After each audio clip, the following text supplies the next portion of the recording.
Unlucky Mahmudullah Riyad. একদিকে যদি চিন্তা করেন, মাহমুদুল্লাহ রিয়াদ ম্যাচটা জিততে পারেনি, লাখ তাকে ফেভার করেন। এই ম্যাচে রিয়াদের যদি দুটো ঘটনা না ঘটতো তাহলে ম্যাচটা বাংলাদেশেই জিততো। কিভাবে সেটা জানাতে চাই আমি তাহমিদ আমিদ, নিউ ইয়র্ক থেকে, বাংলা লিঙ্ক প্রেজেন্টস বিশ্বকাপ খবরে।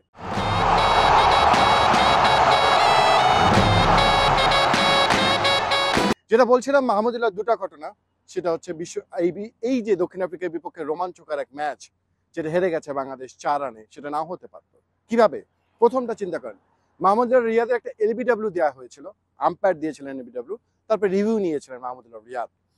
রিভিউতে দেখা গেছে সেটা এলবিডব্লিউ হয়নি, আম্পায়ার্স সেই সিদ্ধান্তটা বাতিল হয়ে গিয়েছে। কিন্তু আম্পায়ার্স কল ছিল আউট, তাই বলটা লেগে যখন 4 হয়েছে তখন এটা ডেড বল হয়ে গিয়েছে, অর্থাৎ ওই 4 রান বাংলাদেশের সঙ্গে কিন্তু যুক্ত হয়নি। কিন্তু এইটা যদি আম্পায়ার্স কল না হতো, আউটটা না দিতেন, তাহলে কিন্তু ব্যাপারটা অন্যরকম হতে পারতো। তাহলে কিন্তু বাংলাদেশ ওই 4টা রান পেত, ম্যাচটা কিন্তু জিতে যাওয়া যায়। একই সঙ্গে যদি বলি শেষটার কথা, তো আপনারা সবাই দেখেছেন, জেনেছেন, সেটা হচ্ছে ওই 6টা মাকরাম যে ক্যাচটা নিয়েছেন মাহমুদুল্লাহ, একটু ভাগ্যবোধহয় এখানেই বলে না চ্যাম্পিয়ন হতে ভাগ্য লাগে, ম্যাচ জিততেও ঠিক একইভাবে ভাগ্যের সহায়তাটা লাগে। সেই সহায়তাটা সম্মত বাংলাদেশ টিম এই ম্যাচে পায়নি। আমি আল্লাহকে এই জন্যই মাহমুদুল্লাহ রিয়াদকে বলছি, মাহমুদুল্লাহ রিয়াদের সেই 4টা পেলে, কিংবা এটা যদি 6 হয়ে যেত, তাহলে মাহমুদুল্লাহ আর একবার নায়ক হতে পারতেন। বাংলাদেশের জন্য ব্যাড লাক। তবে টিকিট কেটে যারা খেলাটা দেখতে এসেছিলেন সবাই আসলে বলেছিলেন একটা লড়াই দেখতে চান, চোখে চোখ রেখে সেই লড়াইটা করেছে বাংলাদেশ। উইকেটটা ভালো ছিল না, মাত্র 113 রান হয়েছে। সাউথ আফ্রিকার মতো দল, যারা টি-20তে বিশেষভাবে স্পেশালিস্ট, ওয়ার্ল্ড ক্রিকেটে যারা বিভিন্ন ফ্র্যাঞ্চাইজি লিগ খেলে বেড়ান, তারা কিন্তু সুবিধা করতে পারেনি। তানজিম সাকিব যেভাবে বোলিং করেছেন, তাসকিন যেভাবে বোলিং করেছেন, সেখানে কিন্তু দারুণ এক প্রথম ইনিংসটা ছিল বাংলাদেশে।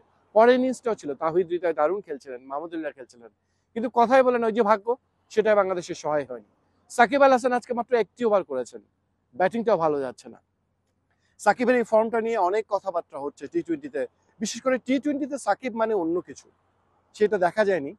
তবে ওই যে ঘুরে ফিরে আবারও এসছে মাহমুদুল্লাহ রিয়াদ, শ্রীলঙ্কার বিপক্ষে ম্যাচে থেকে শেষ পর্যন্ত তিনি জয়টা নিয়ে এসেছেন। যদি এই ম্যাচটা জিততো, বাংলাদেশ সুপার 8-এর পথে অনেক দূর এগিয়ে যেত। যদিও এখন সুপার 8-এর পথটা অনেক দূর, নেদারল্যান্ডস আছে, নেপাল আছে, বাংলাদেশ সেন্ট ভিনসেন্টে যাবে, সেখানে 2 ম্যাচ খেলবে, সমীকরণ অনেক জটিল, জিততেই হবে ম্যাচ দুটো।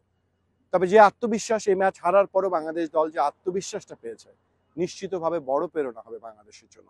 বাংলাদেশে ব্যাটিংয়ে টপ অর্ডার রান পাচ্ছে না, ঠিক আছে, ব্যাটিং অর্ডারে আজকে পরিবর্তন করা হয়েছে, সৌম্য সরকার ছিলেন না, কিন্তু আজকে জাকের আলী, অনেকের আজকে সুযোগ ছিল অভিষেক বিশ্বকাপটা রাঙিয়ে দেওয়া, হয়নি, অনেক কিছুই হয়নি।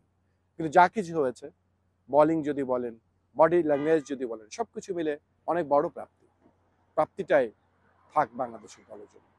Tahmid, Jamuna Sports, New York, যুক্তরাষ্ট্র।